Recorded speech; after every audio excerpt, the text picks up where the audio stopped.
Welcome to this edition of Career Pro Tips by Life in the Green Room. Life in the Green Room is all about helping busy professionals who want more out of their career. We provide action-oriented tools that help you take ownership of your career. Career Pro Tips is a video series where we dive into a question or a concept and provide actionable strategies, tips, or tools on how to take that topic and move it in the direction that you want to go. My name is Heather Green McGlynn, and I am a vice president of marketing at a Fortune 500 company. And I really believe with some intentional tools and planning and work, you can drive your career in the direction that you want to go. So if you have anything you would like us to cover, leave us a comment, and we hope you subscribe so you can hear more tips around career ownership. This is episode 2 of Career Pro Tips. And in episode 2, we're going to cover the topic of somebody is ruining my meeting.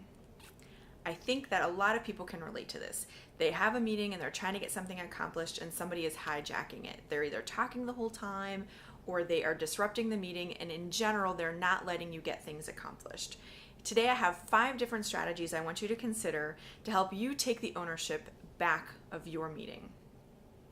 So the 5 things I'm going to cover are: have an agenda, implement a parking lot strategy, use the buddy system, find out what your meeting disruptor's currency is, and the meeting before the meeting. These 5 different things will give you a lot of different ideas about how you can take back your meeting and stop the person who has been ruining it. So the first concept is pretty simple: have an agenda. And it's simple, but sometimes it's really overlooked. I say if you're having trouble with a meeting, step number 1 is to get an agenda out there. So include it in the meeting invite before you even send it out. Now, if you have a recurring meeting, you don't need to send out the agenda for every single recurrence of your meeting, but a day or 2 prior, send out an agenda to everyone who's attending. When your meeting actually kicks off, I want that to be the first thing that you cover. Review the agenda to make sure everyone's on the same page. They know what you're trying to get accomplished. They know what the next hour is designated to get done. That's my first strategy for you to think about. The second strategy I want you to think about is implementing a parking lot. So the parking lot concept is something that can be set up in the rules of engagement of your meetings, and it essentially just says whenever somebody goes off on a tangent or they have a topic that seems relevant but it's not on the agenda, you just jot it down in the parking lot. And if you're in an in-person meeting, the parking lot is simply a whiteboard or a flip chart somewhere designated to keep ideas that are not exactly on point but you want to address at some time. If you're in a virtual meeting, it's the same thing. You just pull up a separate document and keep a running list of things that people want to cover but they're not on the agenda. And the idea is, if you finish everything that's outlined for that meeting, then you can cover your parking lot items. If you get to the end and you didn't have time to cover parking lots, you decide, do we need a single subject meeting on this item? Do we need to include it in the next meeting's agenda? Or is it something that's not relevant right now for this topic and we can let it go for now? So tip number 2, parking lot strategy. Tip number 3 is implement the buddy system. And so the buddy system is finding somebody who's in that room with you that you can really form an ally with. And so I would encourage you, if you want to try this strategy, to meet with that person and explain how you really want to get these meetings back on track and focused and productive. And ask them if they can help you get the meeting back onto the agenda points if the meeting disruptor or somebody else keeps veering you off. And so it's really to have somebody else there to also interject. If you've tried interjecting to get it back on track, and maybe it's good if you have somebody else who can also back you up and say, hey, I really want us to make sure we accomplish what we set out to do today. The 4th strategy I want you to think about is understanding your meeting disruptor's currency. So I'm not going to go in the full detail of all of the different currencies that your meeting disruptor could have, but I'll give you a couple of examples to chew on. And the point here is to understand what makes that person tick, so maybe you can provide them better or different information to help them to feel like they're part of the team and they're on the team instead of potentially fighting against what you're trying to accomplish. So maybe the meeting disruptor's currency is data and numbers. And if so, can you provide them specific information with a lot of detail and let them dive into that, and it's a way to kind of help them feel like they understand more of what's going on and get them more buy-in for your team. Maybe their currency is big picture and they really are disrupting because they can't see in all the details of the meeting where the heck you're going.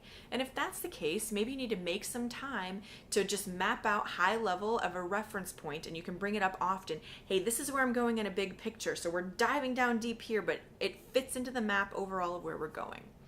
There could be a lot of other currencies. Those are just a couple of ideas, but sometimes that can really help you get that person on your side and have a way to provide them information that will stop them from disrupting your meeting. The fifth strategy that I would encourage you to think about is the meeting before the meeting. So this is a concept that over the years I really always hoped it wasn't a thing, but the more I have progressed in my career, the more that I've found this is paramount to the success of the meeting.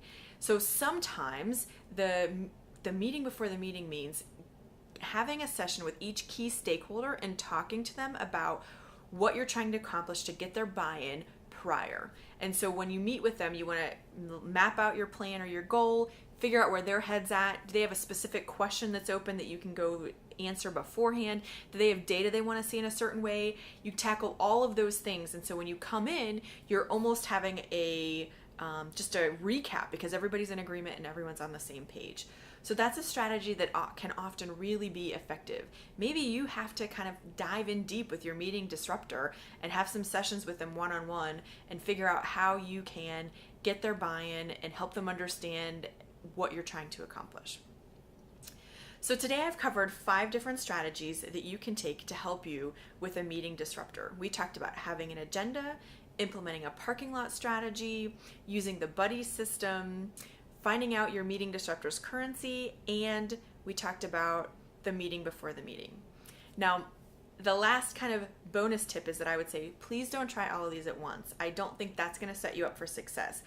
I think that some combination of this will. So I would encourage you to start with 1 or 2, implement those, and see how they go, and see if that helps you take back the meeting.